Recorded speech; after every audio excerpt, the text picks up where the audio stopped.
नमस्कार, मैं युधिष्ठिर उपाध्याय। आपने देखा होगा कि ईरान और अमेरिका की जंग के बीच किस तरह से भारतीय नाविकों वाले जहाजों पर लगातार हमले किए जा रहे हैं, जिसमें अब तक कई भारतीयों की मौत हो चुकी है। जिसके बाद से ही भारत एक्शन में है और दोनों देशों को चेतावनी देते हुए साफ कह दिया है कि इस तरह के हमले बर्दाश्त नहीं किए जाएंगे। यही नहीं बल्कि भारत ने हॉर्मुज में भारतीय नाविकों की तैनाती पर भी रोक लगा दी है। लेकिन इसी बीच अब भारत के सबसे पुराने दोस्त रूस ने भी एक बड़ी गलती कर दी है, जिस पर भारत ने एक्शन लेते हुए नई दिल्ली में रूसी राजदूत को तलब किया है। दरअसल यूक्रेन के तट के पास रूस ने एक सिविल कार्गो जहाज पर मिसाइलों से हमला किया है, जिसमें 4 भारतीय नाविकों की मौत हो गई। इस घटना से भारत में भी नाराजगी दिखाई दी।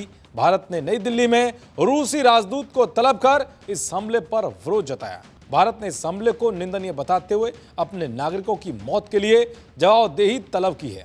भारतीय विदेश मंत्रालय ने बयान जारी करके मृतकों के परिवारों के प्रति गहरी संवेदना जताई है। भारत ने कहा है कि व्यापारिक जहाजों को निशाना बनाना और निर्दोष नागरिकों की जान जोखिम में डालना बिल्कुल बर्दाश्त नहीं किया जा सकता।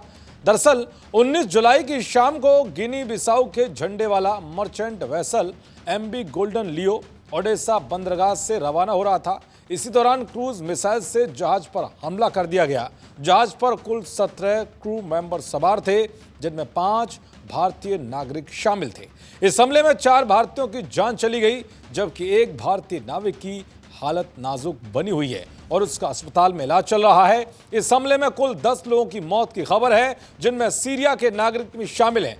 तो यूक्रेन के विदेश मंत्री एंड्री सिवाहा ने सोशल मीडिया पर इस हमले की आलोचना की है। उन्होंने कहा है कि रूस जानबूझकर सिविल शिप्स और ग्लोबल फूड सिक्योरिटी को निशाना बना रहा है।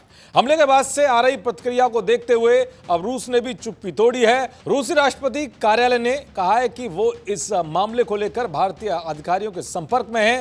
रूस का आरोप है कि जिस जहाज को निशाना बनाया गया है वो तुर्की का जहाज है। अनाज के नाम पर उसके जरिए हथियारों की सप्लाई की जा रही थी, इसलिए जो हमला किया गया वो रूस की राष्ट्रीय सुरक्षा को ध्यान में रखते हुए किया गया है। दरअसल दुनिया भर में कार्गो जहाजों के लिए सबसे ज्यादा नाविक मुहैया कराने वाले देशों में भारत ही आता है। इसमें हजारों की तादाद में भारतीय नाविक, इंजीनियर और चालक दल के मेंबर हैं। ये भारतीय नाविक पूरी दुनिया में कार्गो जहाजों से सामान की सप्लाई करने में सपोर्ट करते हैं।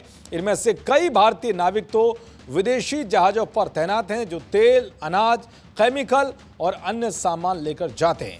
इसी तरह ये नाविक उस जहाज में सवार थे जिसको रूस ने निशाना बनाया है। अब देखना ये होगा कि रूस इस मामले पर और क्या कुछ जानकारी देता है और क्या कुछ जो है एक्शन लेता है। देखते रहिए जी न्यूज़। नमस्कार।